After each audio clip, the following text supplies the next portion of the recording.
If you're still charging by the hour, you're getting paid for effort, not impact. And that's why growth feels like running uphill in sand. And here's the uncomfortable bit. Hourly is usually a positioning problem, not a math problem. And you're selling inputs because your offer, your ops, and your sales motion aren't yet set up to own outcomes. And even if you are charging based upon a retainer fee or upon a project, if your clients are asking about how long it takes, they're asking about deliverables, they're asking about any of those line items that are connected to your hourly input, they're still thinking about you in the hourly basis. This video is about how firms actually make that shift, what changes, how they price differently, and why it's worth it. And it can happen very fast, but it's no pixie dust, it's real work, real results, and it's how you move into a completely different pricing tier. I'm going to walk you through how an engineering and surveying firm stopped selling hours and started selling productivity outcomes. They went from selling services in the $100 an hour range to seven-figure agreements. But it wasn't because they added 20% to a rate card or 100% or more. They did the hard work of reframing the problem that they solved, and they defined strict success conditions, and they rebuilt their sales process, and they operationalized their business around measurable results. And that's what allows them to be able to charge in the seven-figure range for the same services. So early wins can happen in a matter of weeks. But for them to own their entire category, it's taken years, right? But they were able to see results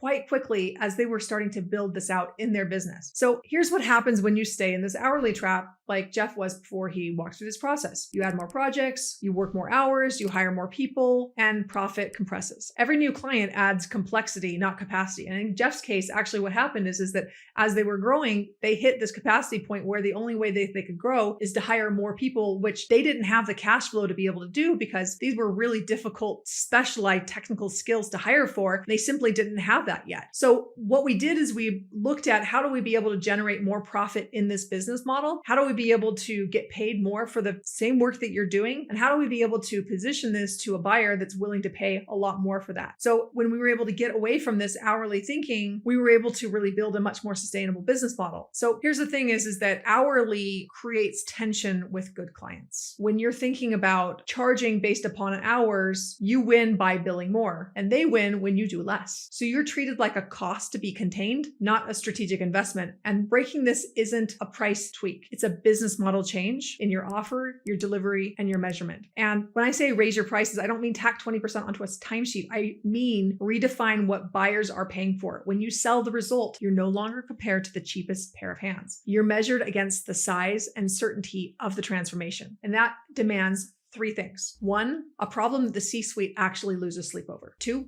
a credible path to a defined future state. You define the future state. You're not just waiting for your client to come and tell you where they want to go. Three, the operational backbone to deliver it repeatedly. Now, here's the thing is number three, that happens over time, and you can start seeing these results and be selling a higher ticket price point as you're building out these operational frameworks, right? It's not built overnight, but you can start seeing these results very quickly when you are operationalizing your business around the right things. All right, so here's the framework that this engineering firm used, and you can copy the steps for your own companies. Step one, name the business result that you actually want to create. It's not we're engineers, it's we cut months off of heavy civil engineering project timelines and double job site productivity. That's an enterprise outcome. Productivity, delays, net profit saved. And plan on 2 to 4 weeks of value mapping and client interviews and data that you can stand behind. And step two, define your success conditions, your minimum standards, scope access, decision rights, data, timelines, stakeholder commitment. If you can't control it, you can't promise it. So put it in writing and disqualify the misfits. Step three, build the ROI case that the CFO respects. For example, each week of delays cost X dollars. Eliminating Y weeks yields about $500,000 of net profit annually. Use historicals, sensitivity ranges. Now, how do you actually get at that? Well, you're going to have conversations with your clients to find out what the impact is of these problems that they're having. And you're going to have to use that information to be able to extrapolate how it's impacting the company. You want to use conservative assumptions so that you can make a good case for why this is a safe bet. Step four, package an outcome-based engagement. For example, we deliver this productivity lift on this timeline with these success conditions for this investment. Clear phases, milestones, leading and lagging KPIs, no ticking clock, no surprises, no change orders. This leads us to step five. Step five,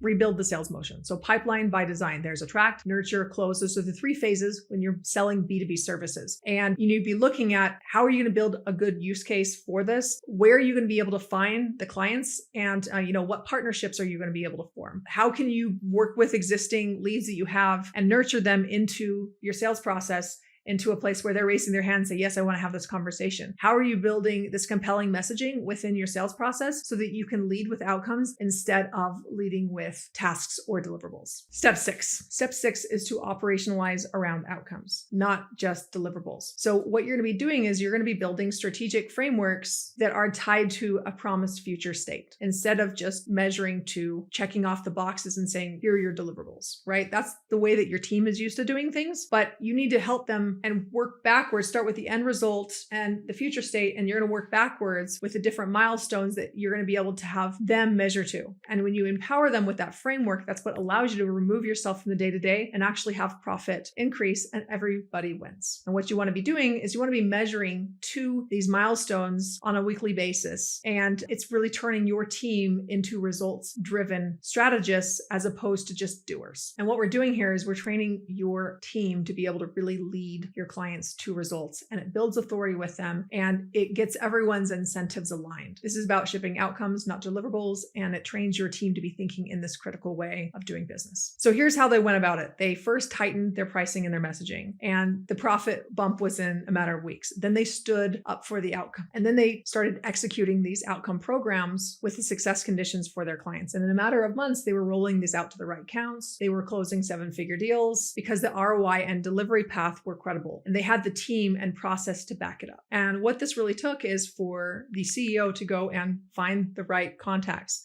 to be able to go and pitch this new thing that nobody else had done and be able to go right to the top. And that's how he was able to close the 7-figure deal in a matter of months. And it really pretty impressive how he was able to jump into the different tiers of pricing. And they did that because they were able to show a clear ROI and a process to back it up. And owning their category took consistency. What this allowed them to do is to really own their category. And what happened is as they were continuing to make progress on this, they had partners that came to them and wanted to work exclusively with them. They were able to have so many opportunities when they were clear on the kind of value and the kind of outcomes that they were really delivering in the market. What ended up happening is that their company just really struggled to keep up with all of the demand because they just were really the only company doing this. So if you're listening to this and you're saying, well, we could do this, but we're missing some of the pieces that you're mentioning that Jeff had. Well, this is what our executive briefing is for. I'm going to show you how to reposition around outcomes, set success conditions, and rebuild your sales motion without blowing up delivery. So you can go and save your spot at handsoffceo.com/briefing. Here's what changes once you package and you operationalize outcomes. You stop saying yes to misfit work. Your success conditions say no for you. Sales cycles at the top end shorten. Stakes are higher, but the business case is clear. And multiple year commitments become normal. When you position around these painful problems that they really need to solve now, sales cycles shorten because stakes are higher for them and the business use case that you're sharing with them is clear. Multiple year commitments become normal because you have their ROI path built right into the process, and they see that the long-term impacts that they really want take a longer time to be able to actually realize. So it's really a win-win situation for them to stay long-term as your client. None of this is luck. It's leadership, structure, and a promise that your team is built to keep. Now here's the mindset shift. Owner versus doer. You're not selling hours. You're selling judgment, leadership, and a reliable path to a defined future state. That's what commands 6 figures and 7-figure engagements. The work feels simpler because the target is clear, the team is aligned to it, and your clients stop treating you like a vendor. Would you like to see where your firm is ready to make the shift and